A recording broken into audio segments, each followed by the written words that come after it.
أعوذ بالله من الشيطان الرجيم بسم الله الرحمن الرحيم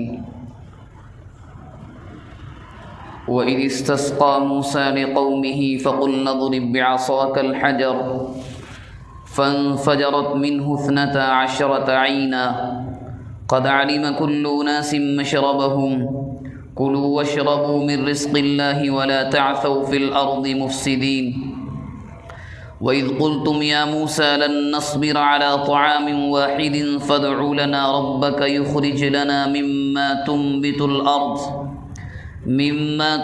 الأرض من بقلها وقثائها وفومها وعدسها وبصلها قال أتستبدلون الذي هو أدنى بالذي هو خير اهبطوا مصرا فإن لكم ما سألتم وضربت عليهم الذلة والمسكنة وباءوا بغضب من الله ذلك بأنهم كانوا يكفرون بآيات الله ويقتلون النبيين بغير الحق ذلك بما عصوا وكانوا يعتدون صدق الله العظيم۔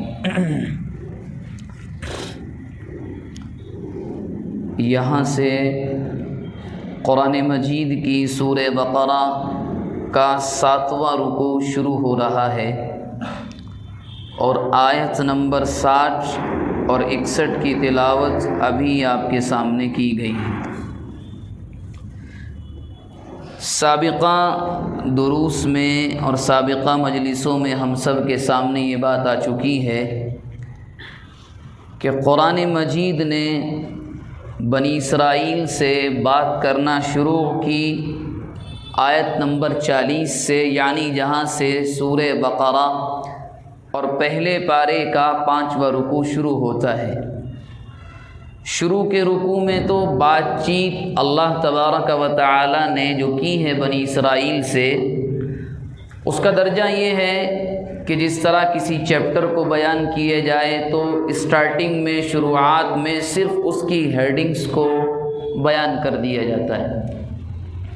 تو شروع میں تو صرف اتنا بیان کیا، پھر یہاں سے یعنی رکوع نمبر 6 سے جو شروعات ہوئی اور تقریباً 15ویں رکوع کی 2 آیتیں بھی اس میں شامل ہیں، تو اس میں آپ یہ کہہ سکتے ہیں کہ جیسے کسی مجرم کو پہلے سمجھایا جاتا ہے یہ غلطی مت کرو ورنہ اس کی سزا یہ ہے، اور یعنی یوں کہہ لیں کہ قرآن کا جو انداز شروع میں بات کرنے کا تھا بنی اسرائیل سے وہ ایسا تھا جیسے دل جوئی کی جاتی ہے اور سمجھایا جاتا ہے، اور اس کے بعد قرآن مجید نے ان کی ایک ایک حرکت، ان کے اعمال جو انہوں نے انبیاء اکرام کے ساتھ کیا اور ان کے اوپر جو انعامات اللہ کے ہوئے، اس کے سلسلے میں جو ان کا ریئیکشن رہا اور جو اعمال رہے، وہ تمام قرآن نے کھول کھول کر بیان کیے کہ تم ہو کون۔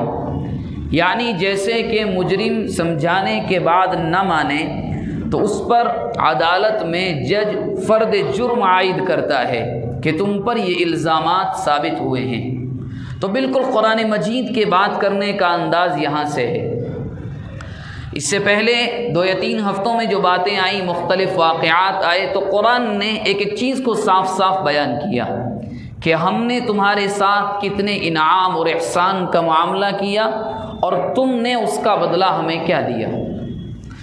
گزشتہ ہفتے اور گزشتہ ہفتے کی مجلس میں جہاں بات ختم ہوئی تھی کہ ان لوگوں سے کہا گیا تھا کہ فلاں شہر میں جاؤ اور وہاں جا کر کے یہ کرو، یعنی سجدے کی حالت میں داخل ہو اور تمہاری زبان پر یہ ہونا چاہیے کہ اللہ معاف فرما معاف فرما، مگر ان لوگوں نے کیا کیا، وہ جملہ ہی تبدیل کر دیا۔ جو سینٹنس ان کو بولنے کے لیے کہا گیا، جو الفاظ ان کو ادا کرنے کے لیے کہے گئے، اس کو ہی ان لوگوں نے بدل دیا اور یہ کہتے ہوئے داخل ہوئے حنطہ حنطہ کہ اللہ کھانا چاہیے کھانا چاہیے کھانا چاہیے۔ اب قرآن مجید یہاں سے جہاں سے آج کی 2 آیتیں سامنے آئی ہیں، یہاں سے ایک اور ان کے اوپر جو اللہ کا انعام تھا، موسیٰ علیہ السلام نے اللہ سے دعا کی تھی، اس کو ذرا کھول کر بیان کر رہا ہے۔ فرمایا وَإِذِ اسْتَسْقَىٰ مُوسَىٰ لِقَوْمِهِ، بنی اسرائیل سے بات ہو رہی ہے کہ بنی اسرائیل ذرا اس وقت کو یاد کرو جب تم میدان تیہ میں تھے۔ آپ کو یاد ہوگا کہ بحر قلزم میں جس سمندر میں اور جس دریا میں فرعون اور آل فرعون کو ڈبویا گیا، وہاں سے نکل کر جس جگہ میں یہ داخل ہوئے اس جگہ کا نام تھا میدان تیہ، اور وہیں پر یہ تمام چیزیں ان کے ساتھ ہوئی ہیں، اور اسی میدان میں اپنی کرتوتوں اور اپنی بدعمالیوں کی بنیاد پر بنی اسرائیل 1-2 سال نہیں 40 سال تک اسی میں بھٹکتے رہے۔ کس وجہ سے؟ ان سے کہا جاتا یہ کام کرو، مان لیتے مگر کرتے نہیں تھے۔ اللہ نے ان کو ایسی سزا دی جو پچھلے ہفتے بات آئی تھی کہ رات کو چلتے تھے، صبح میں چلتے تھے، رات میں چلتے تھے، فجر تک چلتے رہتے تھے۔ جب سورج طلوع ہوتا اور روشنی ذرا پھیل جاتی، کھل جاتی، تو صبح کو دیکھتے جہاں سے چلے تھے وہیں ہیں۔ حالانکہ وہ میدان محققین فرماتے زیادہ سے زیادہ 30 یا 40 کلومیٹر کا ہے بس، لیکن 40 سال تک یہ قوم وہیں بھٹکتی رہی۔ اب وہاں پر مسئلہ یہ آیا کہ اللہ تبارک و تعالیٰ کی جانب سے ان پر منہ اور سلویٰ نازل ہوتا تھا۔ منہ یعنی شیرین ایک میٹھا کھانا ہوتا تھا جو رات کے وقت میں درخت کے جھاڑ کے پتوں پر آ جاتا ہے، لے لیتے تھے، اور سلویٰ یعنی بٹیر اتنی تعداد میں آتی تھی۔ ان کے بٹیر یعنی ایک ایسا جانور اللہ کی مخلوق جو آسانی سے انسان کے پکڑ میں نہیں آتا، مگر اللہ نے اتنا تابع کر دیا تھا ان لوگوں کے کہ پکڑتے، ذبح کرتے، بھونتے، بناتے اور کھاتے۔ اب حالت یہ ہوئی کہ پانی پینے کی قلت ہوئی۔ انہوں نے اللہ کے نبی موسیٰ علیہ السلام سے کہا کہ موسیٰ ہمیں پانی چاہیے۔ موسیٰ علیہ السلام نے کہا ٹھیک ہے، ایک پیغمبر کرتا کیا ہے؟ اللہ سے مانگتا ہے، اور پیغمبر کی سیرت اور اس کے کردار سے معلوم اور سبق یہ ملتا ہے ہم سب کو کہ سب سے پہلے تو اللہ سے مانگنا چاہیے، مخلوق تو ذریعہ ہے۔ اللہ کے نبی علیہ الصلاۃ والسلام کی حدیث کے بعینہ الفاظ تو مجھے یاد نہیں ہیں، مگر اللہ کے نبی نے ایک جگہ یہاں تک ارشاد فرمایا کہ اگر کبھی کسی چیز کی ضرورت پڑے، یعنی تقوی کا اعلیٰ درجہ یہ ہے کہ اگر گھر میں نمک کی کمی ہو تو اس کمی کو بھی اللہ سے پہلے طلب کرو، انتظام وہ کرے گا۔ جوتے کے تسمے کے بارے میں بھی اللہ کے نبی کی حدیث ہے۔ تو بہرحال موسیٰ علیہ السلام نے اللہ سے دعا کی، اور روایات کے اندر آتا اتنی گریہ اوزاری، رو رو کر دعا کی، مولا پانی کی کمی ہے، پانی کی کمی ہے۔ اور یہ تو قرآن مجید نے نقل کیا ہے کہ اذ استسقى موسیٰ لقومہ، جب موسیٰ نے اپنے قوم کے لیے پانی مانگا، یہ تو قرآن نے بیان کیا۔ اس کا اگر عملی نمونہ دیکھنا ہو تو اللہ کے نبی علیہ السلام کی زندگی ہے۔ جب غزوہ بدر کا موقع آیا، اللہ کی مدد اپنے نبی کے ساتھ ہوتی ہے، تمام اسباب کے موجود ہونے کے باوجود اللہ کے نبی کی جو دعاؤں کے الفاظ ہیں وہ حیران کرنے والے ہیں۔ مقام بدر میں اللہ کے نبی علیہ الصلاۃ والسلام نے تہجد کے موقع پر جو الفاظ کہے، اور سیرت کے لکھنے والوں نے اس کو بالکل محفوظ کر دیا، تو اللہ کے نبی کی دعا میں یہ الفاظ تھے کہ اللہ یہ کچھ 300 کچھ لوگ یہاں پر آئے ہیں، آپ مدد فرمائیے، اور یہاں ہیں اگر ان تہلک، اگر یہ جماعت جو مختصر سی ہے جو تیرے دین کی حفاظت کے لیے میدان بدر میں آئی، اگر یہ ہلاک ہو گئی آج کے بعد، اگر یہ ہلاک ہو گئی تو اس کے بعد تیری عبادت دنیا میں نہیں ہو سکے گی۔ کیوں؟ میں 15 سال کی محنت کو لا کر میں نے تیرے سامنے رکھ دیا ہے۔ 13 سال مکہ مکرمہ کے اور 2 سال مدینے میں ہوئے تھے۔ تو اللہ کے نبی جب دعا کرتے ہیں رو رو کر، موسیٰ علیہ السلام نے ایسے ہی دعا کی۔ تو موسیٰ علیہ السلام سے کہا گیا فلاں پتھر ہے، ایک خاص پتھر تھا۔ اس کے بارے میں الگ الگ روایات ہیں۔ بعض روایات میں آتا ہے کہ وہ حضرت آدم علیہ السلام سے چلا اور انبیاء کرام سے ہوتا ہوا شعیب علیہ السلام تک پہنچا۔ شعیب علیہ السلام کی جس بیٹی سے نکاح ہوا تھا حضرت موسیٰ علیہ السلام کا، جب یہ مصر چھوڑ کر گئے تھے تو اس بیٹی کے ساتھ شعیب علیہ السلام نے موسیٰ علیہ السلام کو پتھر دے دیا، وہ ان کے ساتھ میں تھا۔ حکم ہوا موسیٰ اس پتھر پر اپنی لاٹھی کو ماریے۔ جب قوم نے آ کر کے پانی کا سوال کیا، موسیٰ علیہ السلام نے وہی کیا، اللہ تبارک و تعالیٰ کی جانب سے جو حکم ہوا تھا، اپنی اس لاٹھی کو، اس عصا کو جو آپ کے ہاتھ میں تھا اس پر مارا، فانفجرت، اس کے اندر سے 12 عینا، 12 پانی کے چشمے پھوٹ پڑے۔ اب آپ دیکھیں قرآن مجید کی آیتیں صاف صاف ہیں، مگر آپ حیران رہیں گے کہ آج کے زمانے میں کچھ ایسے لوگ بھی ہیں جو آج تک ان چیزوں کو ماننے کے لیے تیار نہیں ہیں، صاف صاف، حالانکہ وہ ان کا شمار بقول ان کے مسلمانوں میں ہوتا ہے، مگر وہ کہتے ہیں بات سمجھ میں نہیں آتی۔ حالانکہ اگر انسان ذرا سا بھی غور کرے، آپ دیکھیں بعض جگہ ایسا ہوتا ہے، بعض بستیوں میں کہ پینے کا پانی میسر نہیں ہوتا، آپ 1000 فٹ بور کر لیں پریشانیوں کا سامنا ہوتا ہے بہت جگہ، مگر اسی جگہ کے بازو میں ایک پہاڑ ہوتا ہے اور سینکڑوں فٹ اوپر پتھر سے پانی نکلتا ہے۔ تو یہ تو صرف اللہ کی قدرت ہے، اس میں کوئی کچھ نہیں کر سکتا۔ موسیٰ علیہ السلام نے اس پر ماری، 12 چشمے نکل کر آئے۔ 12 کیوں؟ کیونکہ یہ قوم یعنی یہودی جن کا لقب بنی اسرائیل ہے، ان کی اصل ہے یعقوب علیہ السلام، اور یعقوب علیہ السلام کے 12 بیٹے تھے یوسف علیہ السلام کو ملا کر۔ اس کے بعد سے یہ 12 قبیلے، 12 خاندان ان 12 بیٹوں کے نام پر چلے آ رہے تھے، یہاں تک کہ موسیٰ علیہ السلام کی نبوت میں بھی یہ 12 خاندان الگ الگ تھے، ان کے سپہ سالار، ان کے سردار، ان کے انتظامات بالکل الگ الگ رہتے تھے۔ 12 چشمے اس پتھر سے پھوٹ نکل کر آ گئے۔ قد علم کل اناس مشربہم، ہر قبیلے نے طے کر لیا یہ ہمارا ہے۔ ظاہر سی بات ہے جب 12 چشمے نکل کر آئے، یہ ہمارا ہے، یہ ہمارا ہے، یہ ہمارا، یہ طے ہو گیا۔ یہ بھی اللہ کی جانب سے انعام ہوا، اگر ایک ہی چشمہ نکلتا تو یہ قوم ایسی تھی کہ آپس میں لڑ کر ہی مر جاتی، جو ان کی بدعمالیاں ہیں۔ اس کے بعد اللہ تبارک و تعالیٰ نے کہا تم نے مانگا، نبی نے دعا کی، ہم نے دیا، اب پانی نکل کر آ، کلو، کھاؤ، کس کو؟ منا اور سلوا جو ہم دے رہے ہیں، واشربو، پیو اس پانی کو جو پتھر سے نکلا ہے، من رزق اللہ ولا تعثوا فی الارض مفسدین، لیکن زمین میں فساد مت مچاؤ، حد سے مت نکلو۔ اور یہی ان کی عادت تھی، مان ہر چیز لیتے تھے مگر وقتی طور پر، جب مطلب ہوتا تب مان لیا، اس کے بعد اس کا انکار کر دیا۔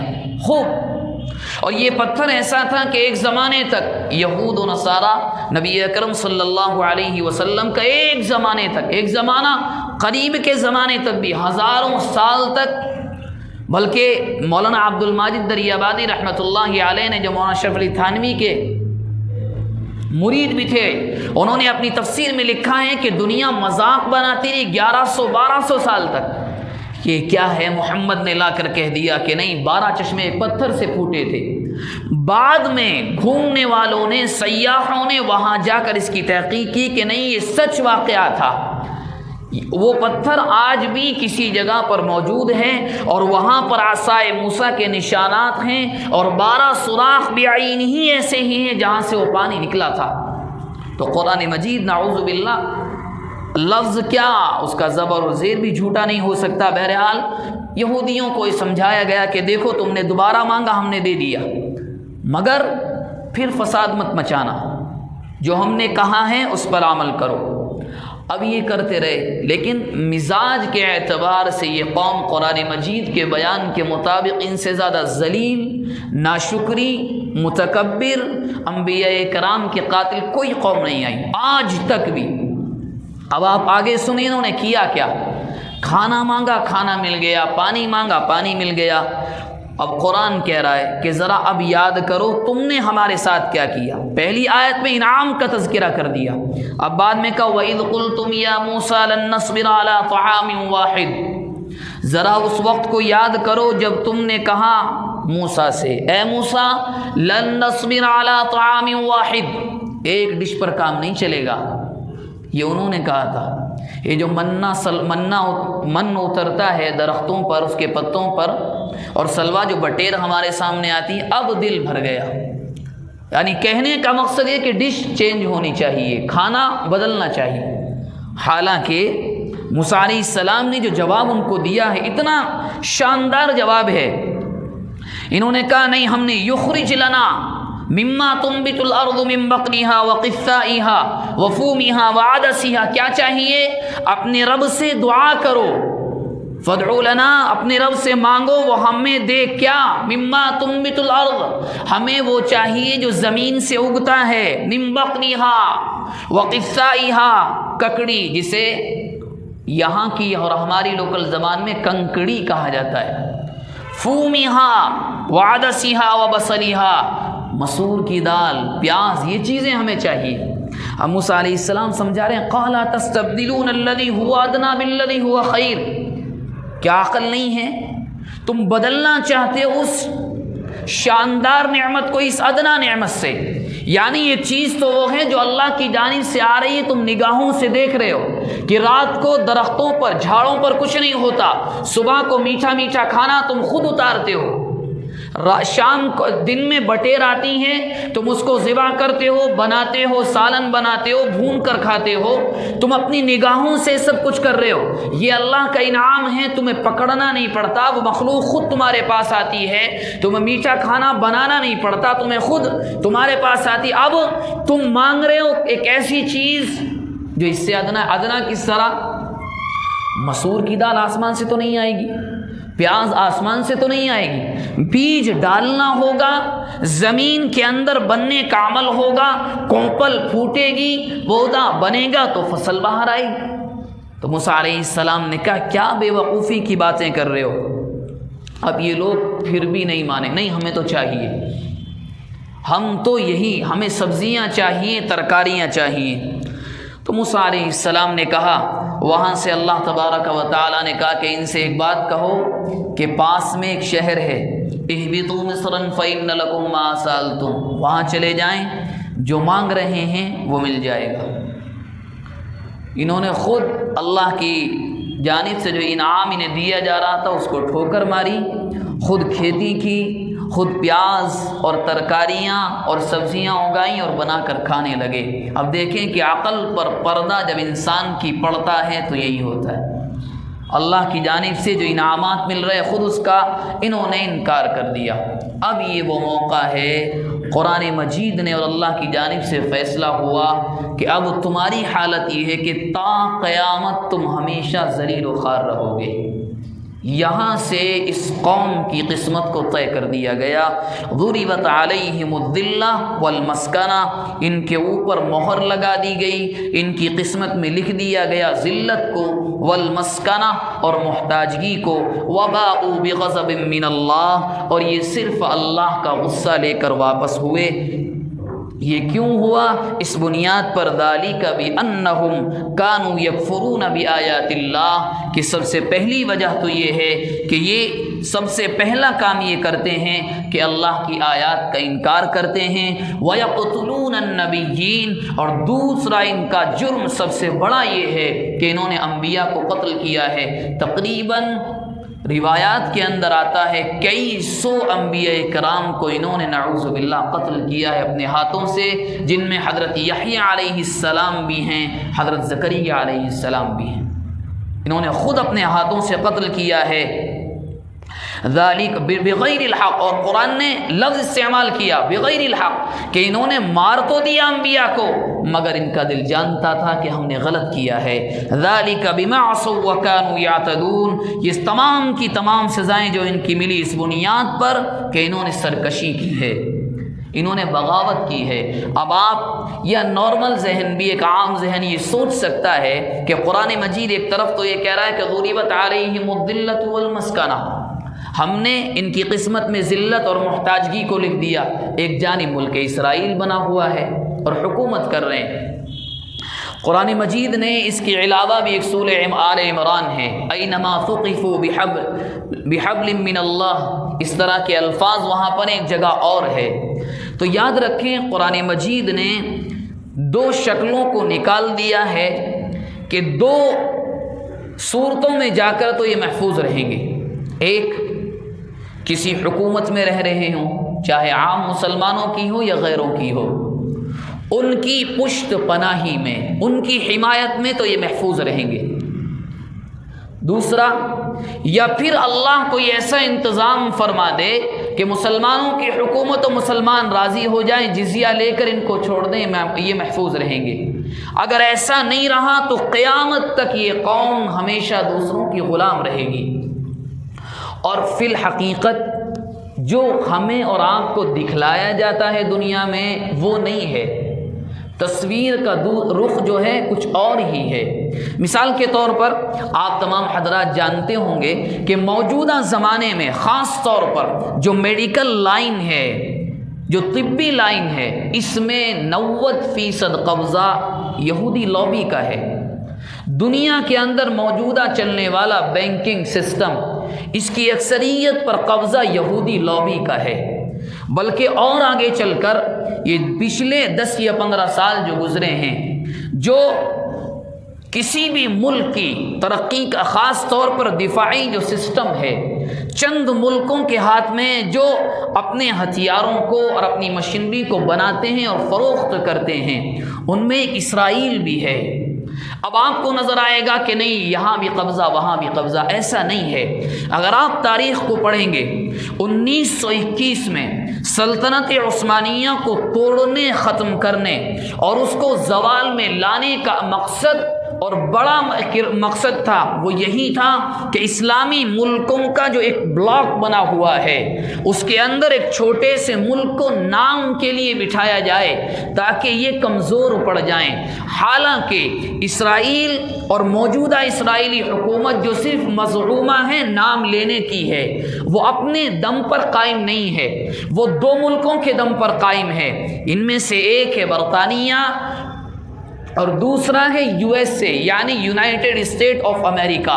ان دونوں کی پشت پناہی میں اور حمایت میں یہ ملک قائم ہے، ورنہ قرآن مجید کے بیان کے مطابق اور ان کی خود کی بدعمالیوں کے مطابق ایسا کبھی نہیں ہو سکتا کہ خود آزادانہ طور پر یہ کہیں پر یہ کہہ دیں کہ ہم حاکم ہیں۔ کبھی نہیں ہو سکتا، یہ کبھی بھی نہیں۔ قرآن نے کہا رہیں گے غلام بن کر، اور اگر غلامی کسی کی انہوں نے قبول بھی نہیں کی تو دوسرا یہ ہوگا کہ دوسروں کے ہاتھوں سے قتل کیے جائیں گے، مارے جائیں گے۔ ہاں بچے بچ سکتے ہیں، وہ عورتیں بچ سکتی ہیں جو جنگ میں حصہ نہ لیں، بوڑھے بچ سکتے ہیں جو جنگ میں حصہ نہ لیں، ورنہ کبھی بھی کوئی یہودی کسی بھی ملک میں عزت کی زندگی نہیں جی سکتا، کبھی بھی نہیں۔ اب آپ غور کریں کہ سلطنت عثمانیہ تک دنیا میں سود کا قانون نہیں تھا، جو بینکنگ سسٹم جو انٹرسٹ پر چل کبھی نہیں تھا۔ یہ لایا کس بنیاد پر گیا؟ کیونکہ یہودیوں نے لالچ دیا عیسائی دنیا کو، دیکھو ہم سسٹم لے کر آئے انٹرسٹ کا، سود کا، کہ تم 1 لاکھ دو گے تو 1,20,000 واپس آئیں گے۔ ان کو لالچ دیا گیا، اور اسی لالچ کی بنیاد پر کبھی ذکر آئے گا تو یہ تفصیل آئے گی کہ IMF یعنی ورلڈ بینک کی بنیاد ڈالی گئی اور بڑی بڑی تنظیمیں بنائی گئی۔ ہر ملک کو اس یہودی لابی نے لالچ دے کر، کہتے ہیں نا کہ کھانے کے دانت کچھ اور ہوتے ہیں، دکھانے کے کچھ اور ہوتے ہیں، ہر ایک ملک کو لالچ دے کر سودی قرضے کے پنجوں میں جکڑا گیا۔ بہت اچھی طرح اس بات کو یاد رکھیں، یہ لالچ عیسائی دنیا کو دیا گیا، اسی طرح کے اور لالچ بھی دیے گئے۔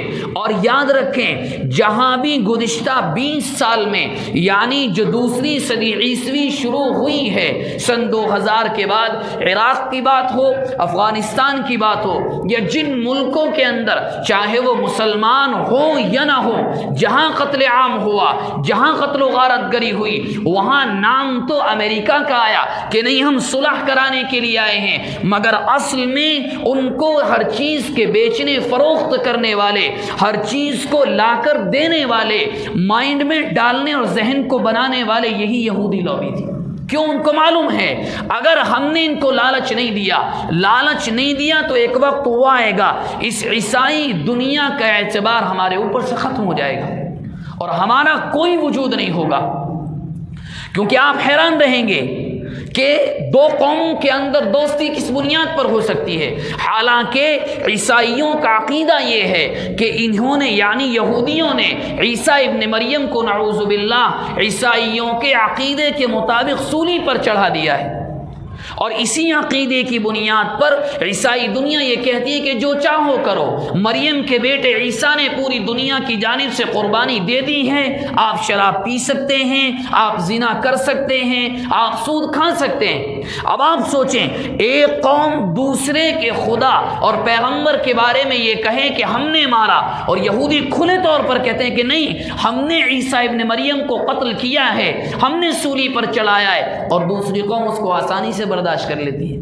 کیوں؟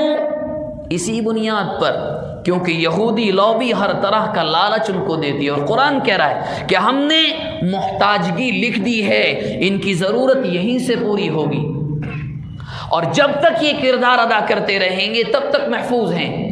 اور جس دن انہوں نے اپنے آقا سے وفا نہیں کی اور غلام نے آقا کو دانت دکھائے، یہ ذرا اپنی شکل کے تیور بدل دیے، وہی ان پر نمبر آئے گا۔ اور یہ ایک دو دفعہ نہیں، ابھی قرآن مجید کی تفسیر آئے گی، یہ کبھی تاریخ کو آپ پڑھ کر دیکھیں، ان کو اتنا مارا گیا ہے، ہٹلر کا زمانہ دور نہیں ہے، ان کو اتنا مارا گیا، جہاں انہوں نے آنکھیں دکھائیں وہ بھی عیسائی تھا، وہ مسلمان نہیں تھا، وہ بھی عیسائی تھا۔ یہ تو ان کی قسمت میں لکھ دیا گیا ہے کہ ضربت علیہم الذلۃ اینما ثقفوا۔ قرآن مجید کے الفاظ یہ ہیں کہ دنیا میں کوئی بھی جگہ ہو یہ محفوظ نہیں رہیں گے۔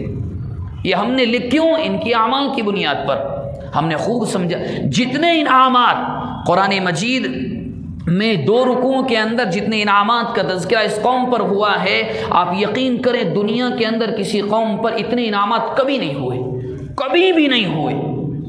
یہاں تک ان پچھلے ہفتے تذکرہ آیا تھا، آپ سوچیں کہ ایک قوم ہے، نہ کوئی سایہ ہے نہ درخت ہے، یہ کہہ رہے ہیں کہ موسیٰ دھوپ میں رہا نہیں جاتا، ذرا اللہ سے دعا کریں۔ اللہ نے کیا کہا؟ وَظَلَّلْنَا عَلَيْكُمُ الْغَمَامَ وَأَنزَلْنَا، لو بادل آ گئے، ابر آ گیا، اب تمہیں گرمی کی پریشانی نہیں ہوگی۔